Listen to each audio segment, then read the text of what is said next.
MLA K U Janeesh Kumar telephone ലൈനിലുണ്ട്. MLA ഈ അപകടത്തെക്കുറിച്ച് മനസ്സിലാക്കി കാണുമെന്ന് പ്രതീക്ഷിക്കുന്നു. എന്താണ് ഒടുവിൽ അവിടുന്ന് ലഭിക്കുന്ന വിവരങ്ങൾ താങ്കൾക്ക്?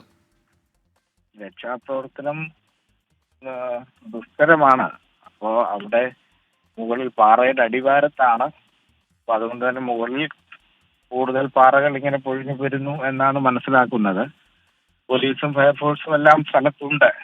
അവര് ക്രെയിൻ ഉൾപ്പെടെയുള്ള ബാക്കി കാര്യങ്ങൾ കൊണ്ടുവന്ന് രക്ഷാപ്രവർത്തനത്തിലേക്ക് കടക്കുന്നു എന്നാണ് ഇപ്പോൾ മനസ്സിലാകുന്നത്. കൂടുതൽ ഫോഴ്സും അങ്ങോട്ട് പോകുന്നുണ്ട്. ഈ വിലങ്ങുതടിയാവുന്നത് ഈ താഴേക്ക് ഇറങ്ങിച്ചെല്ലാൻ പറ്റാത്തതാണെന്ന് നമുക്ക് അവിടുന്ന് നമ്മുടെ റിപ്പോർട്ടർ അവിടെ ഉണ്ട് ഇപ്പോൾ മനസ്സിലാക്കി തന്നിട്ടുണ്ട്. അപ്പോൾ അതിൻ്റെ ആ ഒരു ഘടനയൊക്കെ ആ രീതിയിലാണ്. അതിനിടയിൽ തന്നെ ഇവിടെ ഈ ഇത്തരം പാറമടകൾക്ക് അവിടെ അനുമതിയില്ലാതെ പ്രവർത്തിക്കുകയാണെന്നൊക്കെയുള്ള ആക്ഷേപങ്ങൾ വരുന്നുണ്ട്. അതിൽ MLA അത് ശ്രദ്ധയിൽപ്പെട്ടിട്ടുണ്ടോ? പാറമഴയുടെ അനുമതിയെ സംബന്ധിച്ച് എനിക്ക് ധാരണയില്ല. അത് നോക്കിയെങ്കിൽ മാത്രമേ മനസ്സിലാകത്തുള്ളൂ. എന്തായാലും ചെങ്കുളം പാറമട കുറെ കാലം ഇവിടെ പ്രവർത്തിക്കുന്ന ഒരു പാറമടയാണ്.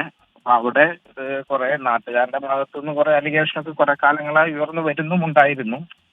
അവിടെ ഇപ്പോ ഇത് മനസ്സിലാക്കുന്നത് 3 മണിയോടുകൂടി അവിടെ പൊട്ടിച്ചിട്ടുന്ന പാറ അത്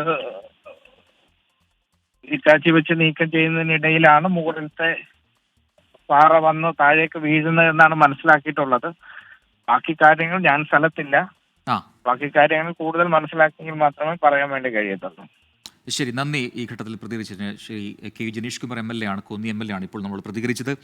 സ്ഥലത്തില്ല എങ്കിലും അവിടെ നിന്ന് കിട്ടുന്ന വിവരങ്ങളനുസരിച്ച് ദുഷ്കരമാണ് രക്ഷാപ്രവർത്തനം എന്നാണ് ഇപ്പോൾ MLA കൂടി വ്യക്തമാക്കിയത്.